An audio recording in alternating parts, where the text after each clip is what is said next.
Agents are everywhere right now. You can't avoid them. And that's a good thing because agents are great, but it's really important to securely use them and to govern them. There are things that we can do within the Microsoft 365 Admin Center, but also controls that we can put in place with Entra conditional access. And that's what I'm going to show you very, very quickly in this video. Stay tuned. So in Agent 365 in the Microsoft 365 Admin Center, we can see all of the agents we have in our registry, and we can see the total number, the agents at risk, and the agents without owners. Now, try as I might, I've not been able to manipulate the circumstances to get an agent to be marked as at risk.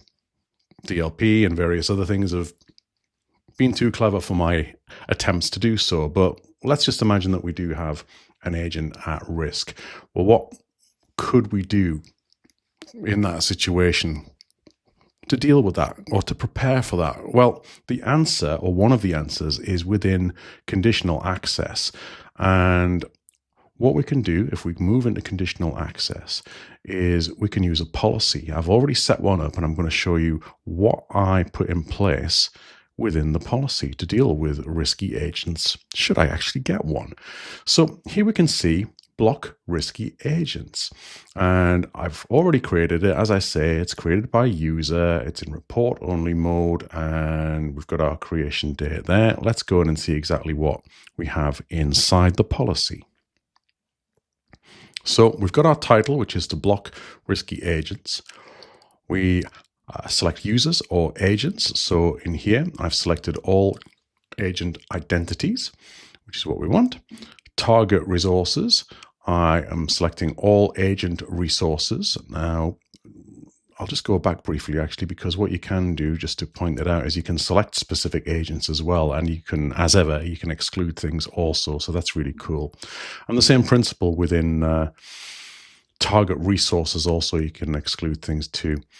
Conditions, what we've done here is we've selected the agent risk level, 1 included. In this case, we've configured that to yes and selected high as the risk level.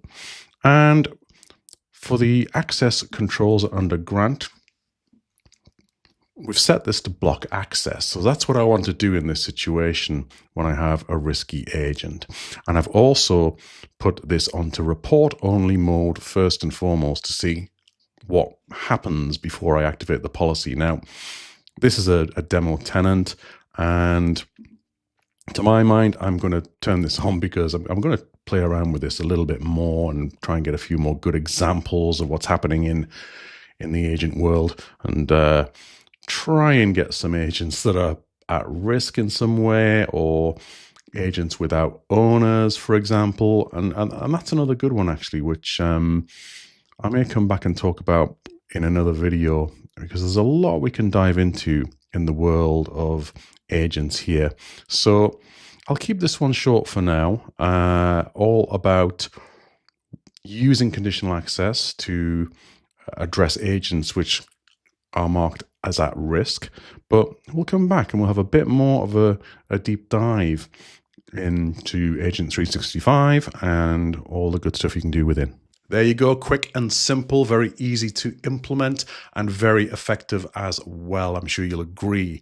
A very brief video there after a little break from the channel and not filming videos for a couple of weeks. So I'm going to be back with fresh content centered around E7 and Agent 365 in general for the next few videos. So watch out for more content coming of that nature very soon. If you like the video, do give it a thumbs up and remember to hit the subscribe button as you do so, as that helps me so much. Thank you so much for watching. Take care of yourselves, stay safe, travel well, and see you soon. Bye-bye.